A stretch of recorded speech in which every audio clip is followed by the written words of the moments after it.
आपके पास में एक अच्छा YouTube चैनल है जहाँ पे आप बहुत मेहनत करके अच्छे अच्छे शॉर्ट्स अपलोड कर रहे हो, सब कुछ सही चल रहा होता है, बट सडनली से व्यूज 0 पे आके अटक जाते हैं या फिर 1K 2K पर आकर कंप्लीटली स्टक हो जाता है। और ये प्रॉब्लम न सिर्फ एक शॉर्ट के साथ नहीं होता है, हर बार जब आप नया शॉर्ट अपलोड करते हो तब सेम 0 व्यूज इशू आता है, या व्यूज आते नहीं है तो ज्यादा नहीं 500, 1000 या 2000 पे जाके रुक जाते हैं। मेरे वीडियोस में ना काफी बार ऐसे कमेंट्स आते हैं कि भाई मेरे वीडियोस पर 0 व्यूज प्रॉब्लम आ रही है, शॉर्ट्स अपलोड करते ही 500, 1000 व्यूज आते हैं और फिर ऐसा रुक जाता है कि जैसे उसकी खत्म ही हो गई लाइफ। और मैं बताऊं तो ये प्रॉब्लम सिर्फ आपकी नहीं है, ये ऑलमोस्ट हर क्रिएटर की प्रॉब्लम है। देखो 0 व्यूज इशू एक ब्लैक होल की तरह होता है, एक बार अगर आप इसमें फंस गए तो बाहर निकलना बहुत ही मुश्किल हो जाता है। फिर चाहे आप कितने भी शॉर्ट्स अपलोड कर लो, चाहे कितना भी नया चैनल बना लो, प्रॉब्लम वही की वही होती है। अब नेचुरली आपके दिमाग में सवाल आते हैं कि क्या मेरे कंटेंट में प्रॉब्लम है, क्या मेरा चैनल डेड हो गया है क्या? और कॉमन सी बात है, जब वीडियोस पर व्यूज नहीं आते हैं तो फ्रस्ट्रेशन तो होता ही होता है, और इसी फ्रस्ट्रेशन की वजह से काफी क्रिएटर्स अपलोड करना कम कर देते हैं या चैनल क्विट कर देते हैं। बट रियलिटी थोड़ी शॉकिंग है। देखो ज्यादातर केसेस में 0 व्यूज का इशू एल्गोरिथम की वजह से नहीं होता है, बल्कि इन 5 स्पेसिफिक मिस्टेक्स की वजह से होता है जो ऑलमोस्ट हर नया या पुराना क्रिएटर अननोइंगली करता है। और अगर आप भी 0 व्यूज की प्रॉब्लम फेस कर रहे हैं तो शायद आपने भी गलती से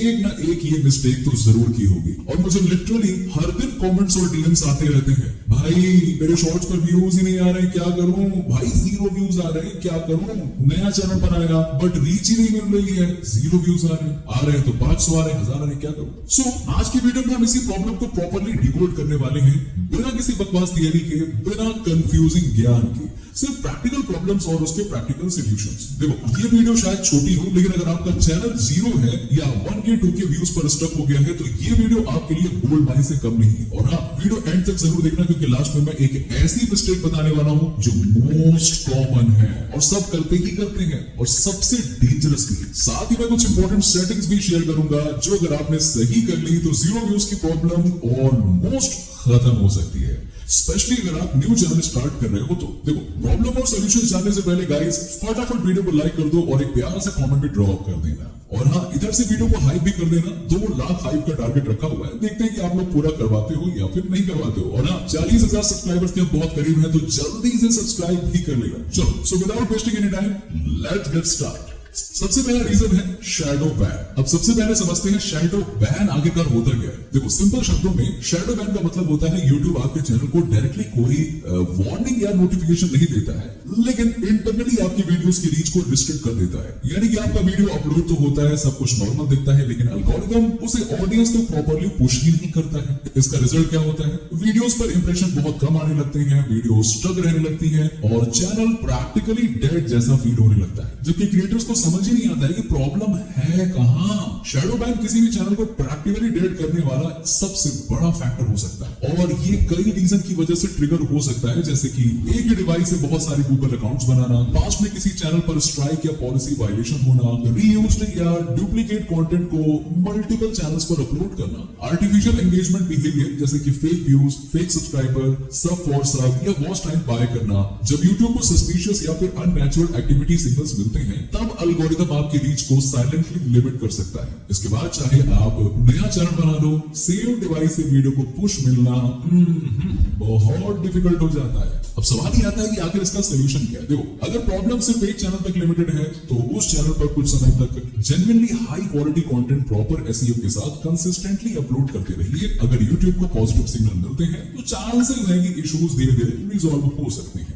लेकिन अगर काफी समय तक ट्राई करने के बाद भी सिचुएशन सेम की सेम रहती है तो सेफर ऑप्शन ये होता है कि किसी दूसरे डिवाइस से कंप्लीटली फ्रेश चैनल स्टार्ट करो, नई जीमेल आईडी और नए मोबाइल नंबर के साथ। दूसरा मेजर रीजन है शॉर्ट्स डिलीट करना। अगर आपके शॉर्ट्स बार बार 0 व्यूज पर स्टक रहते हैं तो एक कॉमन हैबिट होती है जो क्रिएटर्स अननोइंगली करते ही करते हैं, वीडियो डिलीट करो यार, 0 व्यूज वाले को क्यों रखना। काफी लोग करते हैं ऐसा। देखो वीडियो अपलोड किया, व्यूज नहीं आए और थोड़ी देर बाद सिंपली डिलीट कर दिया। लेकिन ये प्रॉब्लम क्या है ना कि YouTube शॉर्ट्स को प्रॉपर्ली टेस्ट होने में भी कभी कभी टाइम लगता है। हर शॉर्ट इंस्टेंटली वायरल नहीं होता है, कुछ वीडियोस को एल्गोरिथम लेट पुश करता है, और अगर आप जल्दी पैनिक करके वीडियो हटा देते हो तो आप YouTube को सिग्नल्स कलेक्ट करने का मौका नहीं दे रहे हो और रिजल्ट व्यूज इंप्रूव होने का चांस खत्म। और यहाँ पर सबसे डेंजरस मिस्टेक क्या होती है? सेम डिलीट वीडियो को दोबारा री अपलोड कर देना। YouTube एल्गोरिथम डुप्लीकेशन और रिपीटेड कंटेंट बिहेवियर को इजीली डिटेक्ट कर लेता है। जब आप सेम वीडियो को बार बार डिलीट करके अपलोड करते हो तो ये नेगेटिव सिग्नल क्रिएट करता है जो ऑलरेडी जीरो व्यूज प्रॉब्लम को और वर्सन कर देता है। इतना ही नहीं, बार बार डिलीट करने से चैनल परफॉर्मेंस हिस्ट्री भी अनस्टेबल दिख सकती है।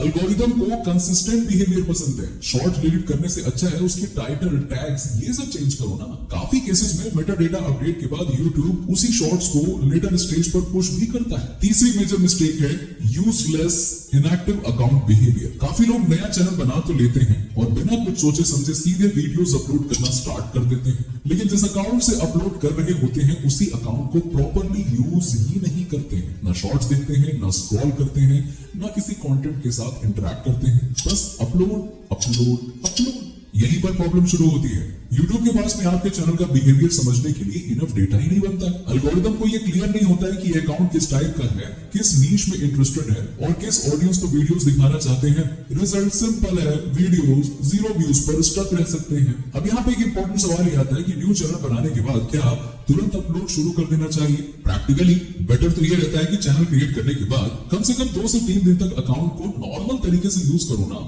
लाइक कि शॉर्ट्स देखो, थोड़ा स्क्रॉल करो, प्लेटफॉर्म पर नेचुरली एक्टिविटी दिखाओ।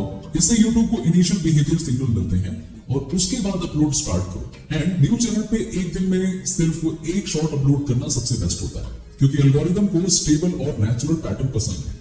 अगर शुरुआत में ही बहुत ज्यादा देर दनादन अपलोड्स कर दिए ना तो बिहेवियर स्पैम लाइक लग सकता है जो सर्च को नेगेटिवली इंपैक्ट कर सकता है। चौथा मेजर मिस्टेक है कॉम्प्रोमाइज विद क्वालिटी। काफी क्रिएटर्स जैसे ही थोड़ा पुश देख लेते हैं तुरंत क्वांटिटी बढ़ाने लग जाते हैं और धीरे धीरे बिना रियलाइज किए क्वालिटी कॉम्प्रोमाइज होने लगती है। शॉर्ट्स एवरेज लगने लगते हैं, फ्रेशनेस कम हो जाती है और ऑडियंस इंटरेस्ट ड्रॉप होने लगते हैं।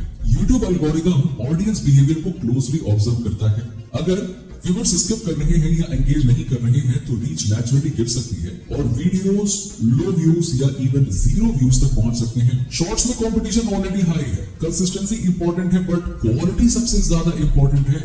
इस टॉपिक पर मैंने एक डेडिकेटेड वीडियो बनाया है, लिंक डिस्क्रिप्शन में है, जरूर चेक करना।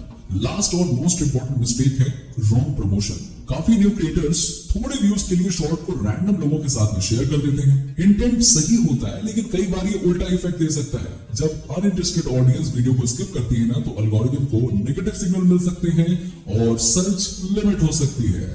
बेटर अप्रोच सिंपल है, स्ट्रॉन्ग एसईओ पर फोकस करो, सही ऑडियंस को टारगेट करो और एल्गोरिदम को ऑर्गेनिकली वर्क करने दो। और सबसे important patience. Shorts, game, mean time और कंसिस्टेंसी दोनों मैटर करते हैं। अब प्रॉब्लम्स तो समझ ली, अब बात करते हैं कुछ इंपॉर्टेंट सेटिंग्स की। सबसे पहली सेटिंग वेरिफिकेशन। काफी क्रिएटर्स चैनल वेरीफाई करना डिले कर देते हैं या इग्नोर कर देते हैं, लेकिन अगर आप चैनल ग्रोथ को लेकर सीरियस हो तो YouTube स्टूडियो में वेरिफिकेशन कंप्लीट रखना हमेशा सेफर रहता है। बेसिक ट्रस्ट सिग्नल की तरह काम करता है और फ्यूचर इश्यूज अवॉइड करने में हेल्प करता है। दूसरी important setting channel keywords. YouTube studio में अपने चैनल के according relevant keywords properly add करना बहुत इंपॉर्टेंट होता है। यहीं से एल्गोरिदम को इनिशियल कॉन्टेक्स्ट मिलता है कि आपका कंटेंट किस टाइप का है। अपने भी कंटेंट टाइप और टारगेट ऑडियंस को मैच करने वाले क्लियर कीवर्ड्स यूज करो। सिंपल, स्पेसिफिक और रेलेवेंट कीवर्ड्स यही सही अप्रोच है। अब प्रॉब्लम और सॉल्यूशंस का कॉन्सेप्ट क्लियर हो गया। पर अगर आप लोगों को मेरी तरह प्रोफेशनल AI वॉइस बनाना सीखना है तो स्क्रीन पर देख रहे इस वीडियो को जरूर देखना। चलो मिलते हैं उसी वीडियो में।